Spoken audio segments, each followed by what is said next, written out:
এই হাদিসের মধ্যে এমন একটা আমলের কথা উল্লেখ আছে, আল্লাহ রাসূল বলেন কেউ যদি এই আমলটা করে তার বাবা আর মা 2000 আর 2 লক্ষ আর 2 কোটি আর 200 কোটি আর 2000 বিলিয়ন ডলারের হাদিয়া পায় না, বরং সারা পৃথিবীর যত দামি তার চেয়েও মূল্যবান হাদিয়া তার মা বাবা দৈনিক বহুবার পায়।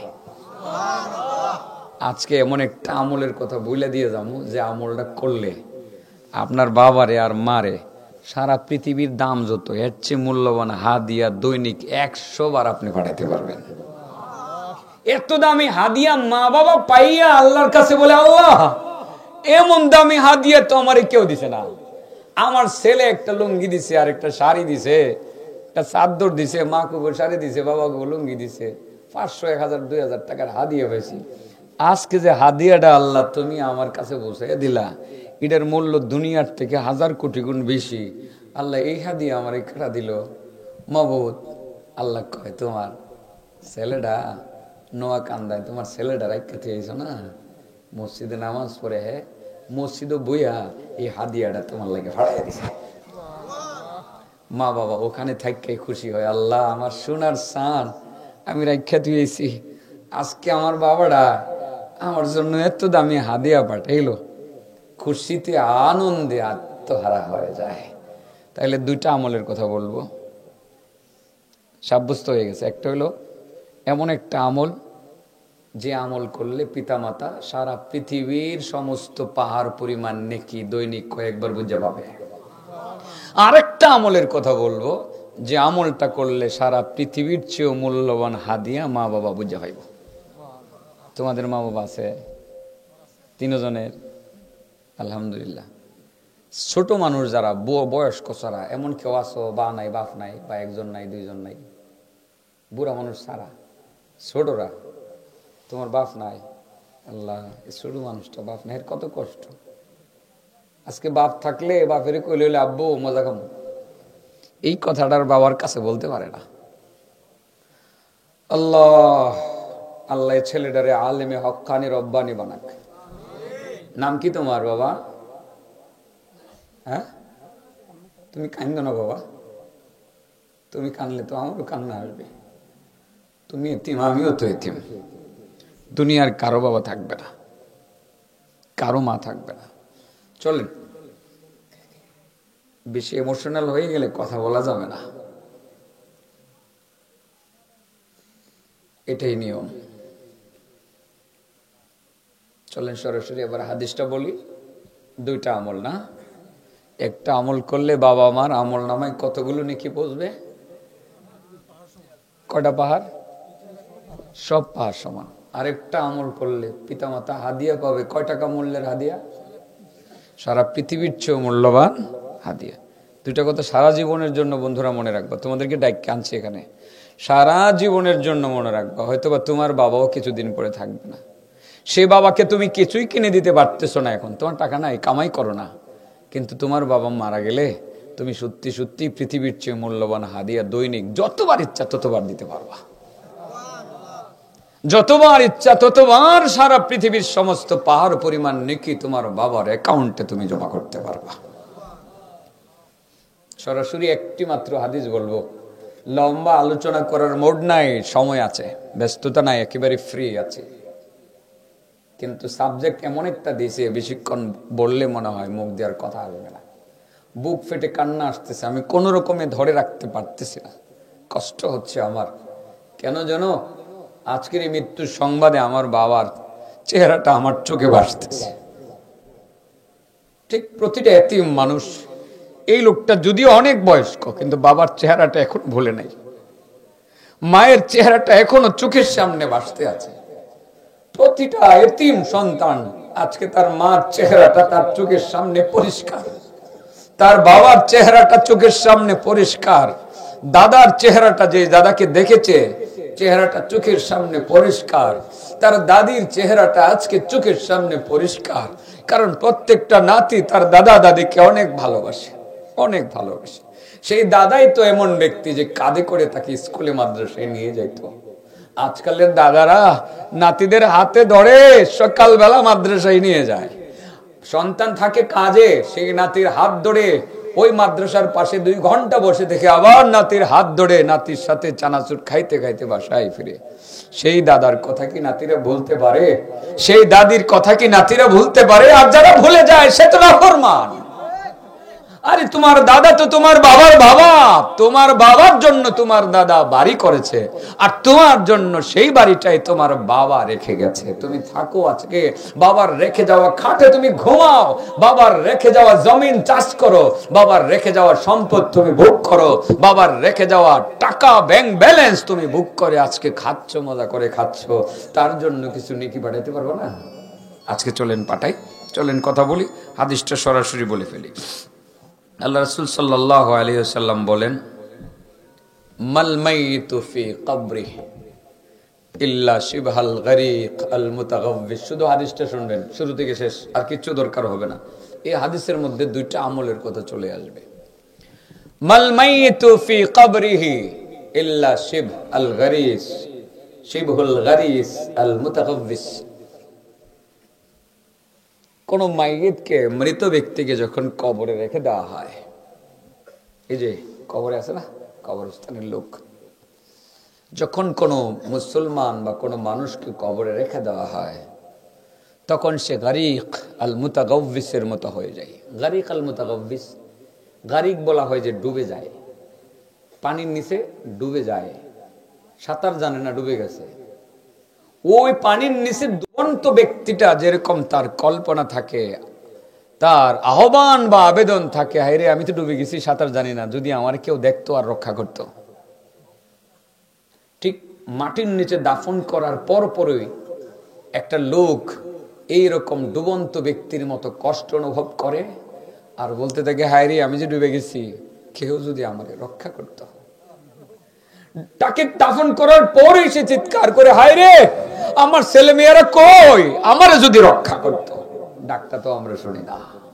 পানির নিচে ডুবন্ত ব্যক্তির ডাক যেমন শোনা যায় না, কবরের ভিতরে রেখে আসার পরেও সেই মানুষটির ডাক শোনা যায় না, আমরা শুনি না।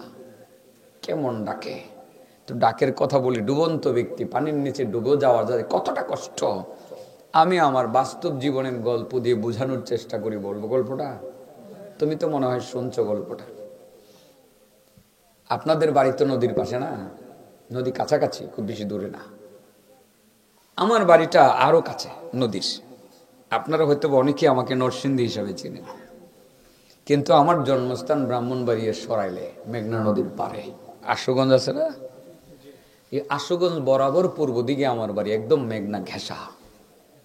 মেঘনা থেকে ছোট আরেকটা মেঘনা গেছে, ওইটার পারে আমার বাড়ি। এই সিজনে আস্তে আস্তে পানি শুকিয়ে যেত, বাড়ি বরাবর আমরা, বাড়ি বরাবর নদী, ওই পার পর্যন্ত প্রত্যেকেই আমরা নদী দখল করতাম। শুকিয়ে গেলে যে দাবি করতাম যে এই বরাবর পুরোটা আমার, তার বাড়ি বরাবর তার। আমরা ধান করতাম, তবে এখানকার ধান আমরা খাইতাম না, ধান মোটা হলে পরে গরুরে খাওয়াইতাম। ওই খালি জায়গা থেকে যেহেতু মেঘনা পারে, আগে প্রতি বছর বন্যা হইতো, তোমরা জানো কিনা বাচ্চারা বুঝবে না, আগে প্রতি বছর বন্যা হইতো। আজ থেকে 20 বছর আগেই প্রতি বছর বন্যা হইতো। সেই কারণে আমরা প্রতি বছর নদী শুকিয়ে গেলে ওখান থেকে মাটি উঠাইয়া 1-2 ফুট বাড়ি উঁচা করতাম। প্রতি বছর বাড়ি উঁচা করতাম, ঘরও উঁচা করতাম। ঘর পাকা ছিল না, টুনি টুনি টুনি টুনি চিনেননি, গাছের পালা। টুনির ঘরই যারা ছিল হেরাই ধনী মানুষ। যারা টুনির ফালা লাগা, আপনি টুনি কইতেন, টুনির পালা যারা লাগাইতো এরা ধনী মানুষ। তো আমার বাপ ধনীদের একজন, মোটা মোটা পালা টুনির, কালা কালা টুনি। এই টুনি উড়াইয়া ঘর উঁচা করতাম আর মাটি ফেলাইতাম। যখন মাটি ফেলাইতাম, মাটি উঠাইতাম নদী থেকে, নদী শুকিয়ে গেছে। আমার একটা অভ্যাস ছিল গুড়ি উড়ানো। গুড়ি বুঝেননি? গুড্ডি গুড্ডি, ছোটবেলা খুব গুড়ি উড়াইতাম। বাড়িতে যে মাটি উঠাইছে নদী থেকে প্রায় 10 ফুট গভীর করে, বৃষ্টি আসছে, বৃষ্টির পানি হঠাৎ করে সব পানি গেটের ভিতরে ঢুকছে, আমার খেয়াল নাই। আমি তো জানি পুরাটাই শুকনা। গুড়ি উড়াইলে, বাতাস না থাকলে গুড়ি উড়াইয়া দৌড় দিতে হয়। ছোট মানুষ ছিলাম, গুড়ি উড়াইয়া দিছি একটা দৌড়, দৌড় দিয়ে সুজা গিয়ে গাতাত। গাতা কয় ফুট? আমি সাঁতার জানি না, এর চেয়েও ছোট। 10 ফুট গভীরে পড়লে কি আমার বাঁচার কথা? এই যে ডুব দিছি পড়ে গেছি, আমার আত্মা বের হয়ে যাইতেছিল, এখনো মনে আছে। আর মনে হইতেছিল হায় রে, কেউ যদি আমারে দেখতো আর বাঁচে, তো আসলে কেউ দেখছে না। কেউ যদি আমারে দেখতো আর বাঁচাই, তো আমার প্রাণ বায়ু বের হয়ে যাইতেছে। আল্লাহর কি মেহেরবানি, যে স্পিডে পড়ছি, স্পিডে গিয়ে করে নিচে গিয়ে ধাক্কা লাগছে। ধাক্কা লাগার কারণে ফুটবলের মতো আবার একটা ধাক্কায় উপরে উঠছি। উপরে উঠটা পাশে পার ধরে লেছি, এইভাবে ধরে ফেলার পরে তো আর ডুবলাম না। আল্লাহ আমারে বাঁচাইছে। সেদিন হয়তো মারা যেতে পারতাম, আল্লাহ যদি আমার হায়াত না রাখতো। কিন্তু ওই দিন আমি বুঝছিলাম পানির নিচে ডুবে যাওয়ার যে কি কষ্ট। ঠিক একজন মৃত মানুষকে যখন কবরে রাখা হয়, পানির নিচে ডুবন্ত ব্যক্তির মতো কষ্ট অনুভব করতে থাকে আর বলতে থাকে হায় রে, কেউ যদি আমার বাঁচাইতো আর রক্ষা করতো আজকের এই কঠিন দিনে। কিন্তু কেউ ডাক শোনে না। মাল মাইয়িতু ফি কবরিহি ইল্লা শিবহাল গারিক আল মুতাকাব্বিস। কবরের মধ্যে একটি মানুষকে রাখলে সে পানির নিচে ডুবন্ত ব্যক্তির মতো হয়ে যায়। ডুবন্ত ব্যক্তিরা যেমন সাহায্য প্রার্থনা করে, তদ্রূপ ওই কবরের ভিতরে একটা মানুষকে রেখে আসার পর বলতে থাকে আমার ছেলে, বাবা কত আতর করে তোরে পালছিলাম, আমারে বাঁচা। ও আমার স্ত্রী, আমারে বাঁচাও। ও আমার বাবা, আমার মা, আমারে বাঁচাও। আমার জন্য কিছু দাও। চিৎকার করে, কিন্তু দুনিয়ার কেউ শোনে না। চলেন আজকে সেই বাবাদের চিৎকার বন্ধ করি, তাদেরকে কিছু দেই। কি দিমু আমল নামায়? পাহাড় পরিমাণ নাকি? কয়টা পাহাড়? চলেন আজকে একটু হাদিয়া দেই।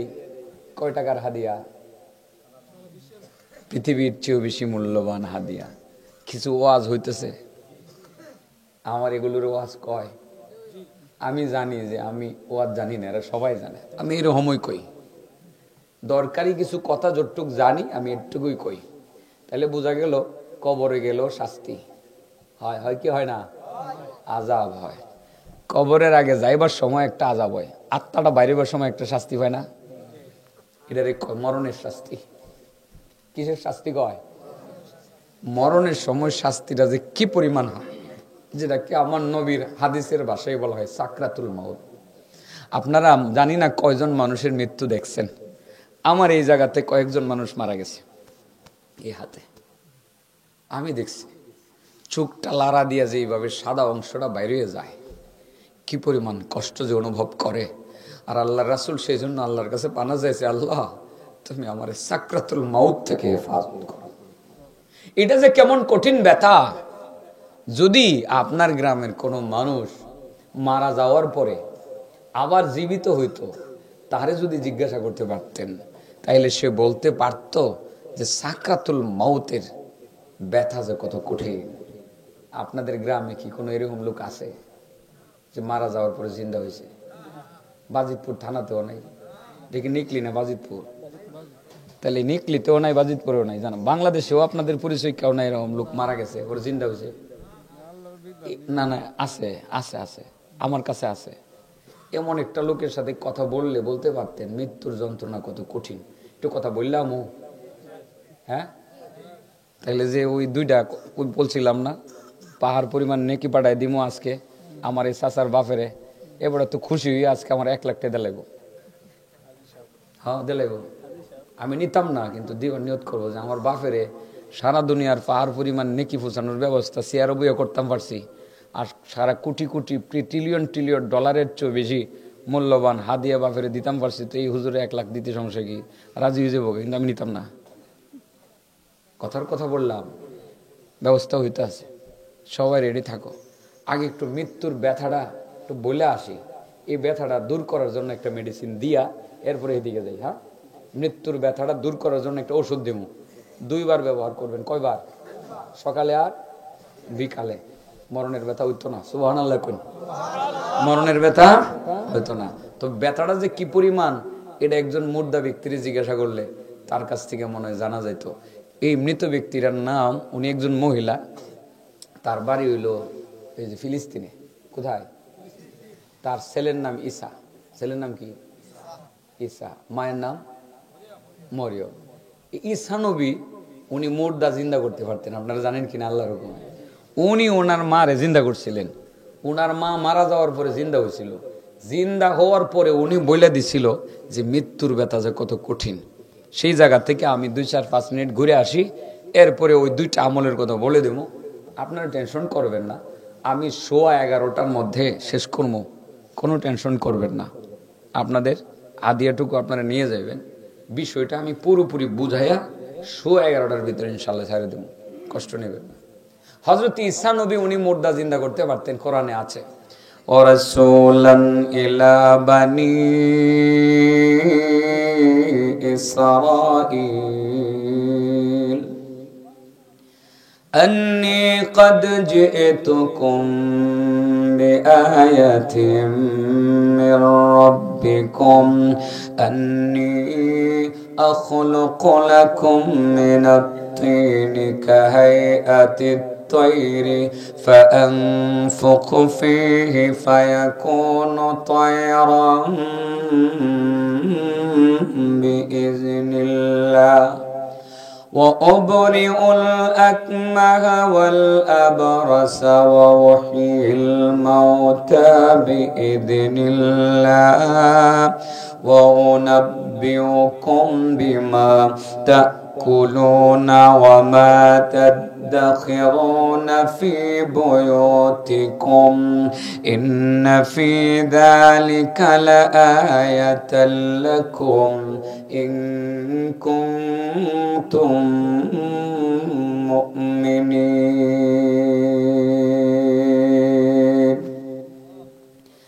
আল্লাহ বলেন বনি ইসরাইলে আমি একজন রাসূল পাঠিয়েছিলাম, যে রাসূল এর নাম ছিল ঈসা।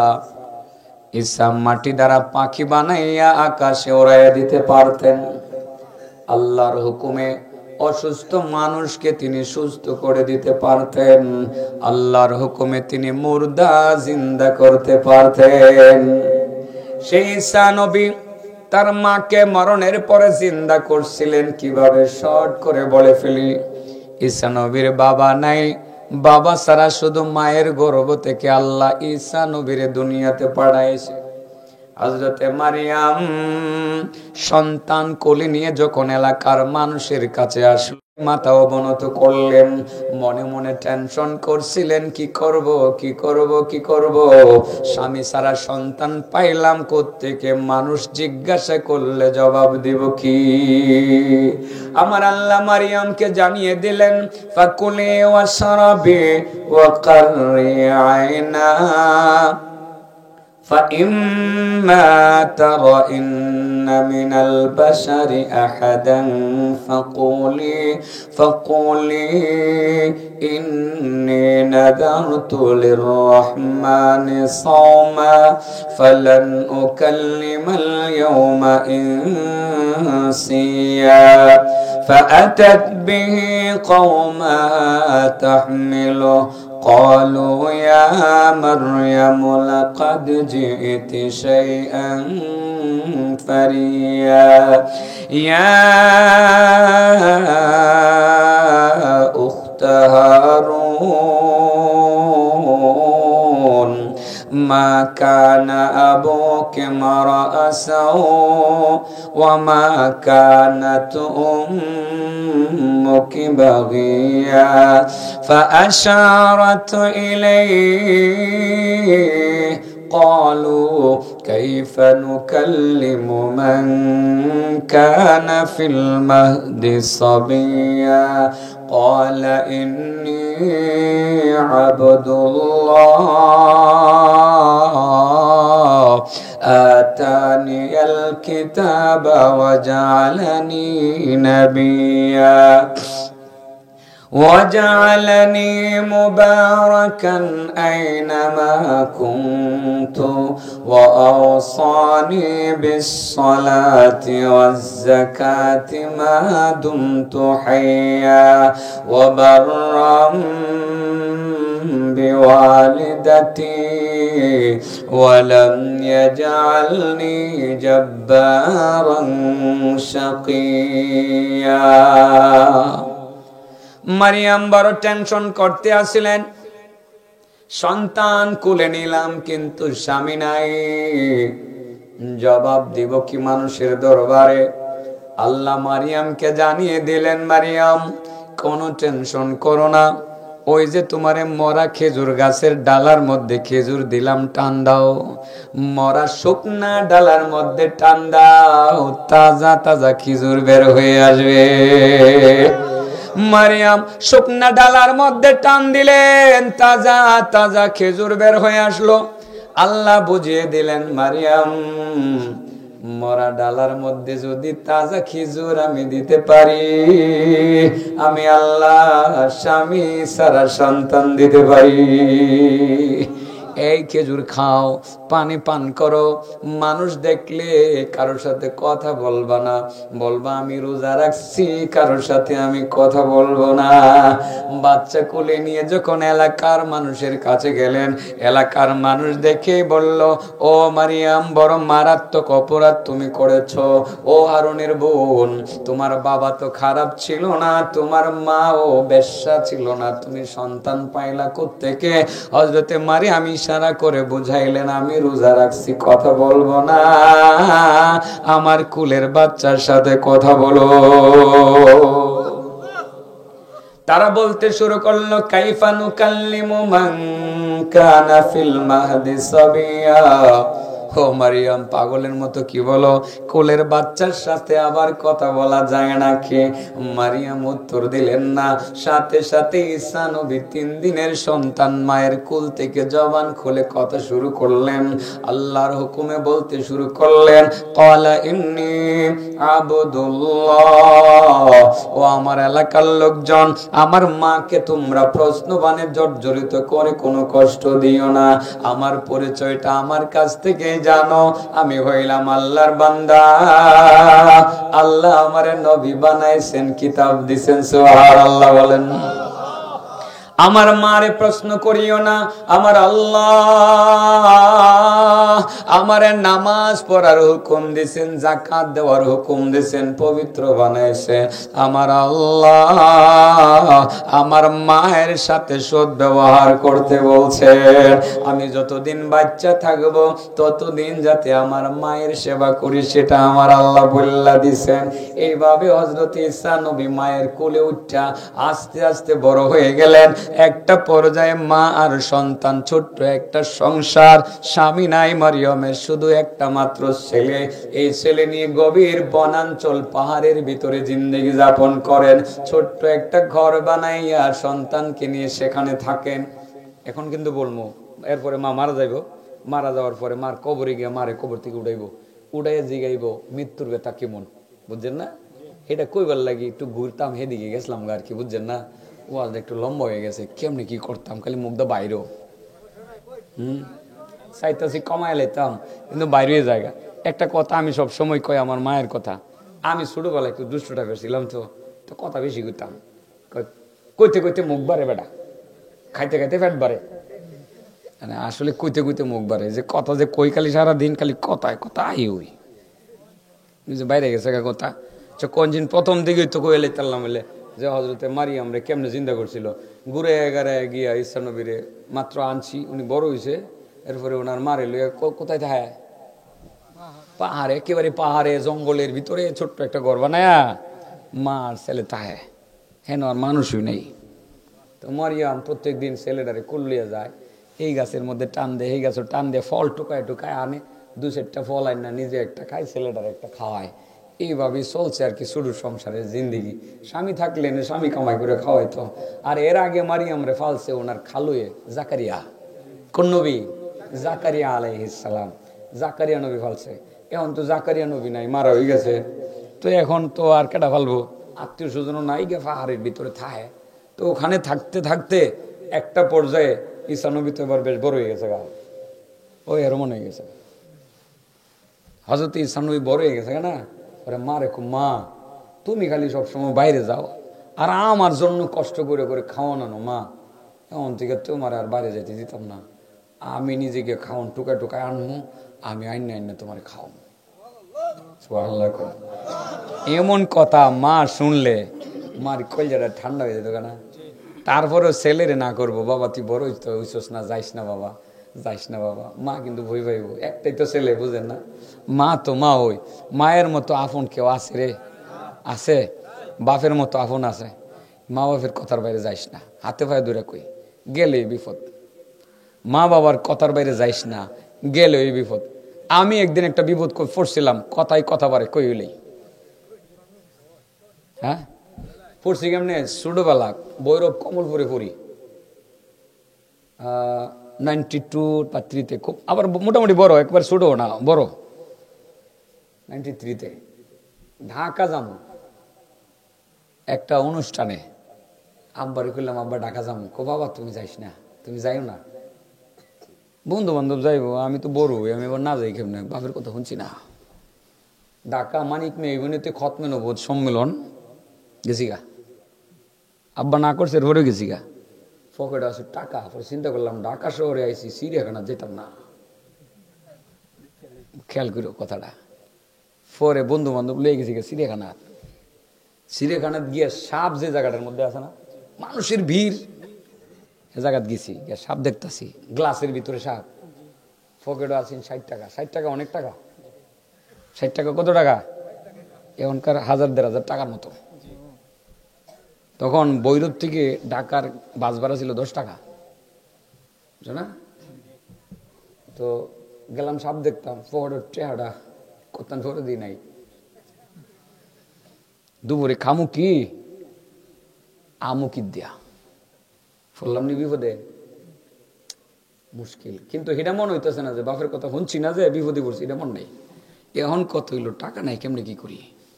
বন্ধু বান্ধব জিডি আছে, এরা তো বেশিরভাগ আমার চেয়ে গরিব, তাদের বড় 10-5টা আছে বা 10-15টি আছে। আমি হেরার মধ্যে একটু ধনী মানুষ আর কি। এর মধ্যে আমার গ্রামের এক বড় ভাই, উনিও আলেম, আলেম হয়েছে না, মানে আমার 2-3 ক্লাস উপরে পড়ে, ওনার কাছে বুঝি টাকা আছে, উনি অন্য মাদ্রাসায় পড়ে। আমার কিরে তুই এখানে? আমি কই ভাই এনে আইছিলাম, আমার টাকা চুরে নিছে গা। কলো পরে এলা আমার লইয়া আর মাদ্রাসায় না ইয়ে গেছে গা বাড়িত, গেছি গা বাড়িত। তখন তো মোবাইল ছিল না। গেছি পরে মা কো কিরে তোর কোনো সমস্যা? আমি কো মা কে রে? কো না, তোর কোনো সমস্যা থাকলে ক। না মা কোনো সমস্যা নেই। তো তুমি পাগল হয়েছো কেরে, এরকম ব্যস্ত কেরে? কো তোর বাপে তো পাগল হয়ে গেছে। কেরে? আমি বললাম কে রে পাগল হয়েছো কও। তোর বাপের স্বপ্ন দেখছে তোর পিছনে একটা ফুরা হয়েছে। দেখেন বাপের মন, ওরে ফুরা হয়েছে, তুই ফুরার মধ্যে ব্যথা লাফাইতাছোস আর নাচতাছোস। তো সকালবেলা উঠটা তোর বাপে আমার ডাক দিয়া গো, কি গো তোমার ফুটটা তো ঢাকা গেছে গা, গিয়ে টাকা হারাইলিস।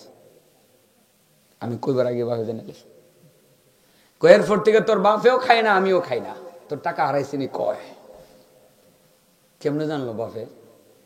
কেউ স্বপ্নের ব্যাখ্যা জেনে লেছে, উনি ব্যাখ্যা জানতেন, আলেম ছিলেন তো। গেছুস নি ঢাকা? কয় আমি আম্মা গেছি তো। টাকা হারাইছিস নি? আমি কই মা সাপ দেখছি, পরে সব ডিটেল হয়ে গেছে। আব্বা এসছে পরে, আব্বা কফুর ঢাকা গেছিলি? আমি আব্বা গেছিলাম। তো কি হয়েছিল সমস্যা? তোর টাকা চুরে নিছিল? আমি আব্বা নিছিল, সব দিন নিছে। কফুত্রে আর বাপের কথার বাইরে যাইস না। হ্যাঁ, দিন থেকে তওবা করছি, বাপের কথার বাইরে আর যাইতাম না। বিপদ, এর চেয়ে বড় বিপদও আসতে পারতো না? মনে থাকবে? মনে থাকবে? বাবা মার কথার বাইরে কোথাও যাবা না, মনে থাকবে?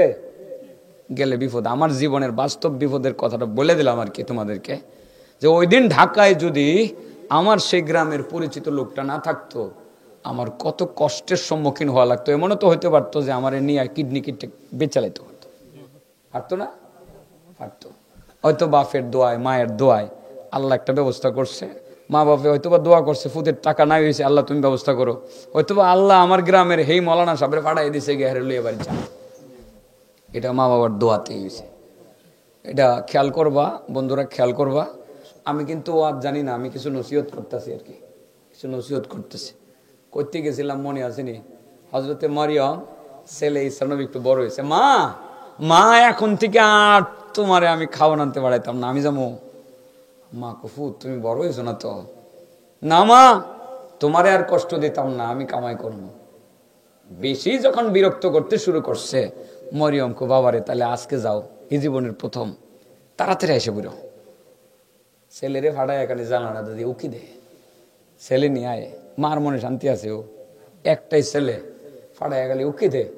আর কত মা ছেলেরে বিদেশ ফাটাইছে, প্রত্যেক দিন ফাঁস ধরে দে সায়াতে আমার ছেলেটা নিয়ে আয়। টেলিফোনটা দিলে কো বাপ, বাবা তুই আয়া যা, তোর আমি দীক্ষা দে, আয় আবার যাইস গা। বাপে শুনে না অগুসরে মা ক ফুত আয় ফর, এবার ইটটা আমার লগে করবি, বাপ আয়া ফর তুই, তোর একটু দীক্ষা দেই। এটা মাই কয়, এটা কয় জানালা দিয়ে ছায়া তাহে, প্রত্যেক দিন অপেক্ষা করে আমার ছেলেটা না জানি কোন দিন আয়। হেই মারে কষ্ট দিলে তোর জিন্দিগিতে তুই সুখী হইবি না, একটা ছেলেও সুখী হইবে না এই মারে যদি কষ্ট দেস। হযরতে মারিয়াম ছেলে ঈসা নবীরে পাঠায় এখানে জানালা দিয়ে ছায়া তাহে, ছেলেটা নিয়ে আয়ে দরজা লাগায় রাখছে। হঠাৎ করে দরজার মধ্যে আওয়াজ, ভাবছে ছেলে এসে পড়ছে, দরজা খুলে দেখে না, চিনে না, এত বড় এক লোক। ভাই আপনি কে? আমি ফেরেশতা। আপনার নাম কি? আজরাইল। কে রে আইছেন ভাই? ভাই তুমি কে রে আইছো? ম্যাডাম আপনার সময় হয়ে গেছে তো, আপনার জানটা কবজা করতে আইছি। কেমন লাগে মার? আজরাইল ভাই আমার একটু সময় দাও, একটা মাত্র আমার ছেলে, যে ছেলেটা বাপ দেখে নাই, এই জীবনের প্রথম আজকে আমার জন্য কামাই করে মারে খাওয়াইবো বলে বাইরে গেছে, আমার ছেলেটারে শেষবারের মতো একটু দেখা যাইতে দাও। মাথার মধ্যে একটু হাত বুলাইয়া দিতাম, তার মাথার মধ্যে একটু হাত বুলাইয়া দিতাম, মা হিসাবে দুই একটা নসিহত করে যাইতাম, ভাই একটু সময় দাও। আজরাইল বলেন ম্যাডাম আমার হাতে সময় নাই, অনুমতি নাই, আমি আপনাকে সময় দিতে পারবো না, মাফ করবেন। হযরতে মারিয়াম ডাক দিয়ে বলেন আজরাইল, জীবনের শেষ বেলায় যাওয়ার বেলায় নিজের আদরের সন্তানটারে একটি বারের জন্য দেখে যেতে পারলাম না। আজরাইল তুমি আমার জান কবজ করবা করে নাও, তবে জীবনে একটা কষ্ট নিয়ে বিদায় নিলাম, একমাত্র আদরের সন্তানটার চেহারাতে হাত বোলাইতে পারলাম না। এই কথা বলে হযরতে মারিয়াম বিছানার মধ্যে শুয়ে পড়লেন। এবার আজরাইল জানটা কবজ করে নিয়ে গেল, দরজা এবার খোলা। হযরতে ঈসা নবী অনেকগুলো ফল সংগ্রহ করলেন, মনে মনে চিন্তা করছিলেন যেহেতু জীবনের প্রথম কামাই করতে আসলাম, আজকে একটা দুইটা না ব্যাগ ভরে ফল নিয়ে আজকে মারে নিজের হাতে খাওয়াবো। অনেকগুলো ফল এনে ঘরের ভিতরে দেখেন মা সোজা হয়ে ঘুমাইতে আছেন। মনে মনে ভাবলেন মনে হয় আমার মা আজকে জীবনের প্রথম আরাম করে ঘুমাইতে আছে। মায়ের মাথার পাশে হাত বুলাইয়া বলেন মা, মা তুমি ওঠো, দেখো আজকে আমি তোমার সন্তান, কতগুলো খাবার তোমার জন্য আমি নিয়ে আসছি। কিন্তু মায়ের জবান থেকে কোনো সারা শব্দ নাই। মাথার মধ্যে হাত দিয়ে দেখেন মাথা ঠান্ডা হয়ে গেছে, হাতে টাচ করে দেখেন হাত ঠান্ডা হয়ে গেছে, পায়ের মধ্যে টাচ করে দেখেন পা ঠান্ডা হয়ে গেছে। আর বোঝার বাকি নাই জনম দক্ষিণী মা জীবনের তোরে বিদায় নিয়ে চলে গেছে। হাও মাও করে কান্না করে বলে মা, মাগো এমনটাই যদি আমি জানতাম, তুমি আমারে খাবার আনতে পাঠাইয়া আমারে না বললা তুমি বিদায় নিয়ে চলে যাইবা, মাগো আমি তোমারে রাইখা খাবার আনার জন্য পাহাড়ে ছুটে বেড়াইতাম না। হাও মা করে কান্না শুরু করলেন। দীর্ঘ সময় কান্না করে মনে মনে বললেন মা মারা গেছে, কান্না করলে কোনো লাভ হবে না। এবার মার গোসলের ব্যবস্থা করতে হবে, মার কাফন দাফনের ব্যবস্থা করতে হবে। একাকী যেভাবে আমি সেটা করব সেটা সম্ভব না। গোসল করাতে হবে, কবর খনন করতে হবে, জানাজা পড়তে হবে। এই পাহাড়ের মধ্যে কোনো মানুষ নাই, মানুষ নাই। দীর্ঘ সময় কান্না করে চিন্তা করলেন একটু বাহিরে যায়, দেখি কোনো মানুষ যদি পায় তাদেরকে সঙ্গে নিয়ে মায়ের গোসলের কাজটা করবো না, মার জানাজা পরে মারে কবরস্থ করবো না। অনেকটুকু রাস্তা হাঁটতে হাঁটতে সামনে গিয়ে দেখেন 6 জন আল্লাহর বান্দা কাঁধে কাঁধে কাঁধ মিলিয়ে ফিস ফিস করে কথা বলতে বলতে আসতেছে। আল্লাহর নবী হযরত ঈসা ডাক দিয়া বললেন, বন্ধুরা, আমার নাম হলো ঈসা, আমার মায়ের নাম হলো মারিয়াম। আমার মা কিছুক্ষণ আগে মারা গেছে। আমার এই পাহাড়ের মধ্যে কোনো মানুষ নাই, আমি একমাত্র সন্তান, আমার মায়ের সন্তান। একা কিভাবে আমার মারে আমি গোসল করাবো, একা কিভাবে আমার মায়ের জানাজা পড়বো, কিভাবে মারে আমি কবরে রাখবো? ও আল্লাহর বান্দারা, বন্ধুরা, তোমরা যদি আমার একটু সাহায্য করতা। আল্লাহর বান্দারা ডেকে বললেন, ঈসা, তোমার নাম ঈসা, তোমার মায়ের নাম মারিয়াম, সেটা আমরা ভালো করে জানি। আমরা মূলত তোমার মায়ের কাফন দাফনের কাজটা করার জন্য এসেছি। আমরা এই দুনিয়ার কোনো মানুষ না, আমরা হইলাম আল্লাহর পাঠানো ফেরেশতা। ফেরেশতাদেরকে সঙ্গে নিয়ে আল্লাহর নবী ঈসা হযরতে মারিয়ামের জানাজা পড়লেন, গোসল করালেন, জানাজা পড়লেন, কবরে রাখলেন। ঈসা নবী মায়ের কবরের পাশে প্রতিদিন যাতায়াত করেন, মারে সালাম দেন। এরই মধ্যে তিনি নবুয়তের ঘোষণা পেয়ে গেলেন, তিনি এবার মুর্দারে জিন্দা করতে পারেন। মনে আসেনি? আল্লাহর কাছে আবেদন করলেন, আল্লাহ, তুমি আমারে মুর্দা জিন্দা করার ক্ষমতা দিছো। মাবুদ গো, আমার মারে এখনো পর্যন্ত আমি জিন্দা করি নাই। আল্লাহ, তোমার হুকুম ছাড়া তো আমি মুর্দা জিন্দা করতে পারবো না। মাবুদ, আমার মায়ের মৃত্যুর সময় আমি মায়ের পাশে ছিলাম না, আমি মায়ের সাথে জীবনের শেষ বেলা শেষ কথাটা বলতে পারলাম না।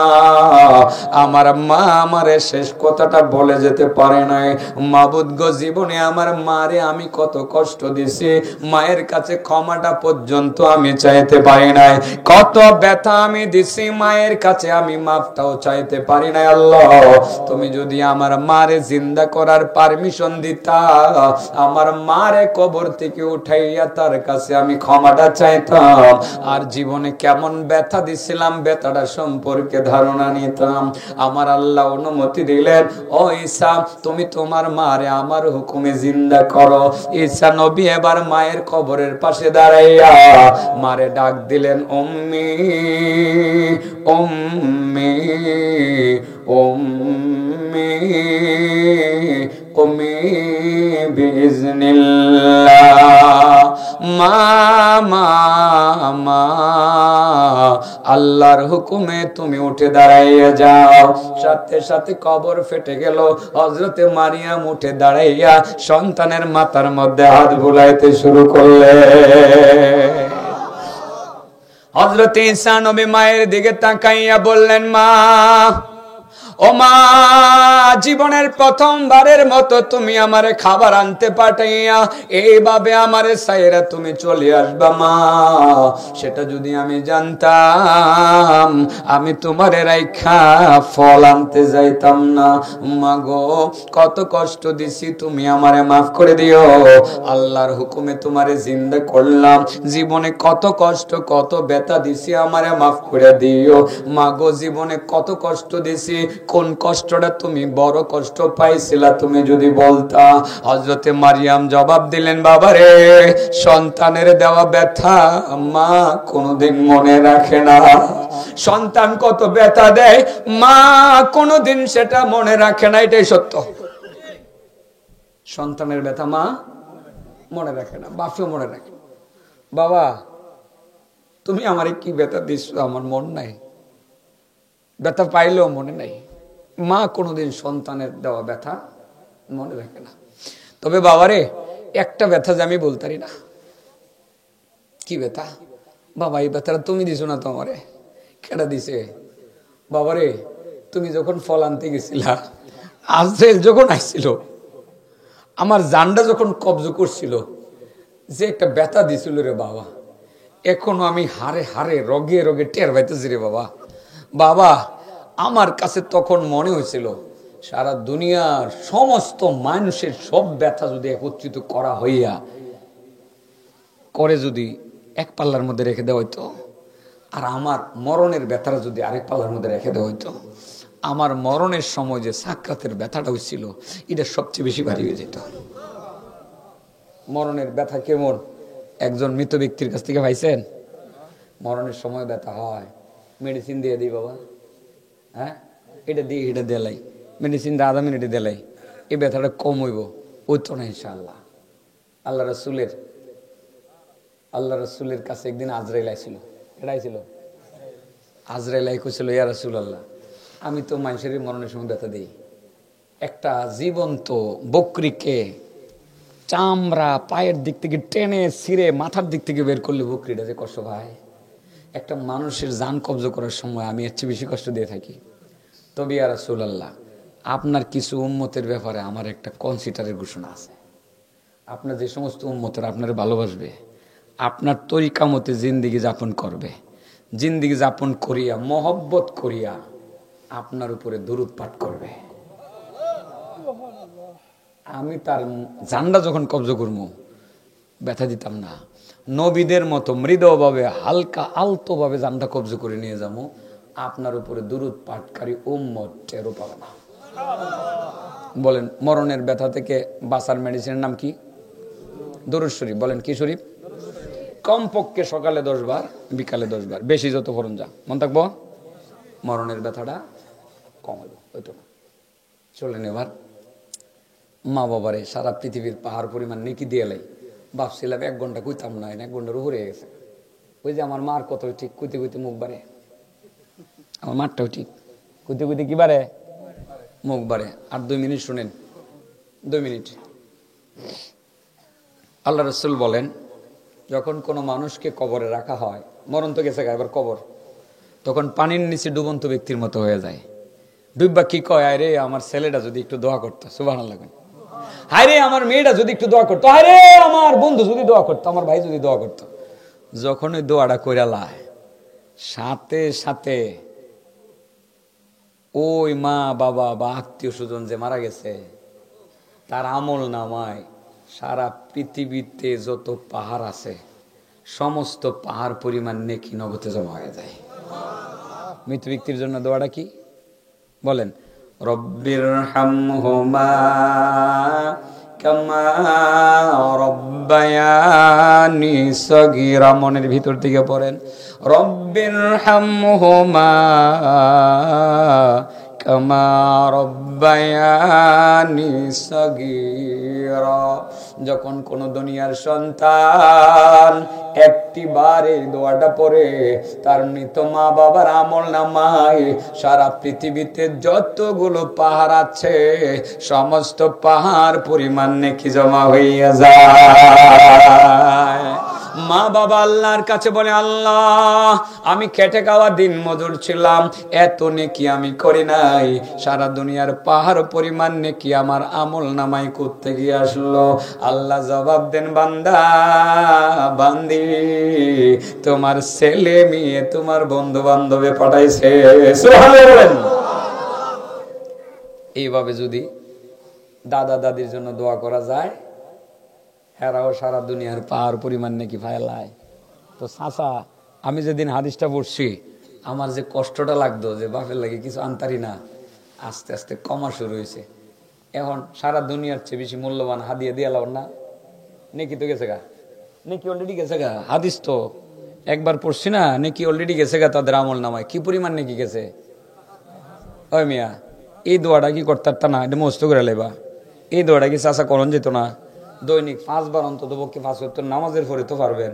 রব্বির হামহুমা কামা রব্বায়ানি সগীরা। এত কিছু থয়ে গেছে মা আর বাপে, এদের জন্য কি একটু বলা যেত না? বলা যেত না? মুখস্থ করবানি? মুখস্থ করবা। 2 নম্বর, হাদিয়া বাজাইতাম। এই হাদিসের শেষ অংশ রাসূল বলেন, ইন্না হাদিয়াতাল আহিয়াই ইলাল আমওয়াত আল ইস্তিগফার লাহুম। জীবিত ব্যক্তিদের পক্ষ থেকে মৃত ব্যক্তিদের জন্য সবচেয়ে বড় সারা পৃথিবীর চেয়ে মূল্যবান হাদিয়া হইল তাদের জন্য ইস্তেগফার করা। দোয়া আর ইস্তেগফারে বেশ কম আছে। ইস্তেগফার মানে হলো ক্ষমা চাওয়া। কি চাওয়া? আল্লাহ আমার মাকে মাফ করে দাও, বলেন আমার বাবাকে মাফ করে দাও, অত্র এলাকার সমস্ত মুর্দাগানকে মাফ করে দাও, সারা পৃথিবীর মুসলমান নরনারী যারা মারা গেছে মাফ করে দাও। এটুক বলছেন না? আপনার যত আত্মীয় স্বজন মারা গেছে তারা প্রত্যেকেই এই পৃথিবীর চেয়েও দামি মূল্যবান হাদিয়া এই মুহূর্তে ফাইলাইছে। আল্লাহর কাছে কয়, আল্লাহ এত দামি হাদিয়া, আগে তো আমার ছেলে মেয়ে 500,000 টাকার হাদিয়া দিত, এখন এই কোটি কোটি ট্রিলিয়ন ট্রিলিয়ন ডলারের হাদিয়া করতে গেলো। আল্লাহ কয়, তোমার এই ছেলেটাই তো পাঠাইছে, মেয়েটা পাঠাইছে, নাতিটাই পাঠাইছে। সুবহানাল্লাহ। তাইলে এবার বলেন, 3টা জিনিস বুঝাইলাম। মৃত্যুর কষ্ট দূর হওয়ার আমলের নাম কি? দুরূদ শরীফ। 2 নাম্বার, মৃত ব্যক্তিদের আমল নামায় সারা দুনিয়ার পাহাড় পর্যন্ত নেকি পৌঁছানোর আমলের নাম কি? দোয়া করা, বিশেষ করে রব্বির হামহুমা বললে দোয়া করা। 3 নাম্বার, মৃত ব্যক্তিদের জন্য পৃথিবীর চেয়ে সেরা মূল্যবান হাদিয়া পৌঁছানোর আমলের নাম কি? ইস্তেগফার করা, তাদের জন্য ক্ষমা চাওয়া। 3টা কথা মন থাকবো, সারা জীবনের লাগে মন থাকবো। আমি মরে গেলে মন রাখবা। আর আমার বিশ্বাস, আমার ওয়াজ আমার শ্রোতাদের মনে থাকে। ওয়াজ না হইলেও মোটামুটি একটা ক্লাস, ঠিক আছে না? এটা মাথায় রাখবেন। মা বোনদেরকে বলে গেছে, মাথায় রাখবেন।